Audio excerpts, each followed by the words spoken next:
ஓம் சாமி.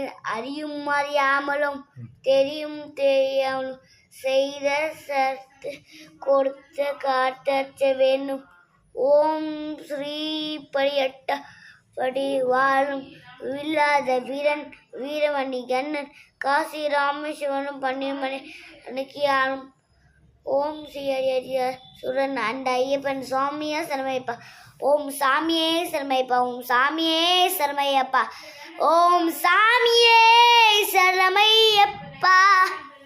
இதுதான் எங்கள் பேர் கன்னிசாமி. மாலை போட்டிருக்காங்க. முதன்னு படி பூஜை வைக்கிறாங்க நாளைக்கு. அதுக்காக அம்மா தாத்தாவும் ஆயாவும் வந்திருக்கோம். எங்கள் பேரை மணிகண்டனை சபரிமலைக்கு அனுப்பிச்சுட்டு வரத்துக்கு அனுப்பிச்சுட்டு நல்லபடியாக கோயிலுக்கு போயிட்டு வரதுக்கு ஆசீர்வாதம் பண்ண வரதுக்காக வந்திருக்கோம். சொல்லி சாமி நல்லபடியாக சாமியே சரணமையப்பா. நாங்கள் சபரிமலைக்கு போயிட்டு வரோம். சபரிமலைக்கு போயிட்டு வரோம். கூட்டமாக இருக்கும். கேர்ஃபுல்லாக